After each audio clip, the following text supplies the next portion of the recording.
I'm dead tired, but we gotta make some baby food. Now, I want to make this abundantly clear. I'm not a doctor, I'm not a nutritionalist.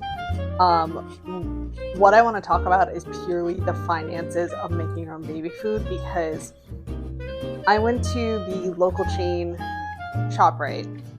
It's in the Northeast, at least. There's like a bunch in New York. And from what I saw, the lowest price, which is a regular can of Gerber, I think it was $1.29 per jar. Which, if your kid is like mine, is going to add up really quick because he is still on formula as we're introducing foods, and he is crushing it. Like, he is on apples right now, as you can see. He finished 3 jars of apples that I made yesterday. He is super enthusiastic about them. This is the first food that he probably knows that I am making him more food at this point. But yeah, this is the first food that he's really just obsessed with. I got these apples from my father-in-law, aka his yaya, which is, at least in Mandarin, the word for grandpa. I don't know what it is in Cantonese, but we are going to be using these to make a couple of jars of puree. Now, I did 1 apple yesterday and I made 3 jars of puree, so I'm hoping we'll make 6, so that will get us through the next couple of days. So making baby food is actually really easy. The difference is time.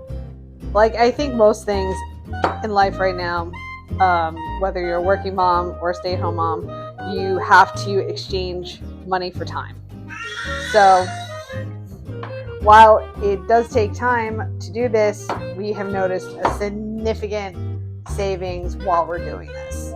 But there is no shame if you do have to buy baby food, because you might not have all the time to steam the food, process it, sterilize jars. It does take time to get ready. One of the advantages, I will say, of making your own baby food as well is knowing exactly what is going in it. So, and having your control of those resources seem nice. And I also feel like there's less waste. Like right now, all the skins and cores are going to go right into our compost heap for my husband's gardening once he starts, which will probably be very soon. And really, after the initial investment of the jars and other things you need, it really just pays for itself. Like most places, such as craft stores or even grocery stores, you can buy. Yeah!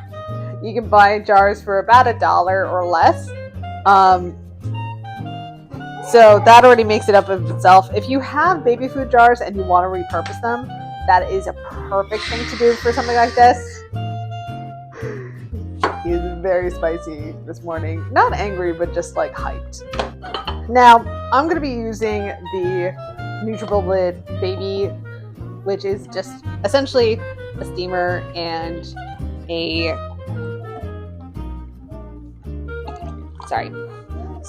blender in one. To be honest, hindsight being 2020, I probably wouldn't have bought this again, because you don't need excessive tools to do this. All you really need is a good blender or food processor, and something to steam with. Whether you can use just a regular pot with a colander over it, or like I have steamer baskets that we often use for dumplings. I have a regular bamboo one and then a microwave version. Those you can find online for pretty cheap.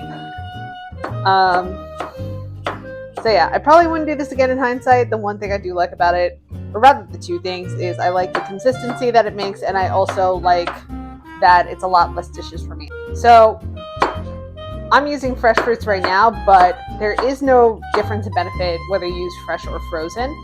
I would actually argue that frozen might be better, because when you have frozen food, it's usually picked at its peak and then frozen. So I've used frozen peas before, and it was quite successful. It's actually pretty full, so I don't know if I'll be able to get any more in there. Might just get 1 slice in there. I don't want to overload it. But as long as there are no seasonings in it, nothing crazy, it'll be fine. You can also use formula or breast milk when you do it. I'm just doing this with pure apples, and I'm not adding water. I'm just using the moisture from the steam to kind of go with it. So it would help if it was plugged in. And if I did knock something over. Let's do a little math. I got 2 apples here. They come to 1.5 pounds.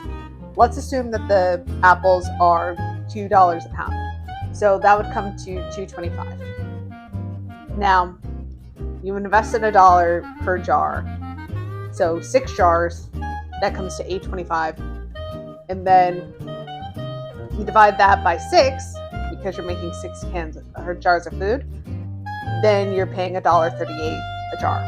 But you're investing in the jars once, because you are going to continuously use them, sterilize them, and refill them. So then when you do 2 more apples with the same amount of jars, you're paying 38 cents a pound, or 38 cents a jar. It's been a long day, and it's not even 11 o'clock. So when you do the math, buying 6 jars of baby food at $1.29 before taxes or anything, depending on where you live, that's going to be $7.74. If you are making baby food after the cost of the jars, you are paying $2.28 total. So again, there is no shame in buying baby food. Not everybody has the time to do this. Again, you need, for something like this, it's 15 minutes just to steam the food. Some things take longer, like sweet potatoes, hard things, etc. But if you can do it, there is an advantage to it. Now, you're probably saying to yourself, what about organic? Isn't organic better? Arguably, yes or no, depending on how you look at it.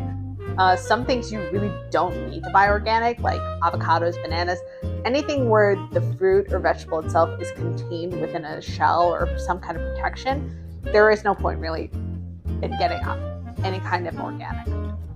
Now, where the fruit is directly exposed to any kind of pesticides like berries, then yeah, there is more of an advantage to getting organic. But even if you get organic, you are still going to have a cost savings at the end of the day. But, you know, if this is really about finances, do it where it makes sense to you. I don't buy everything organic. I do buy frozen things, sometimes organic, sometimes not, for my kid.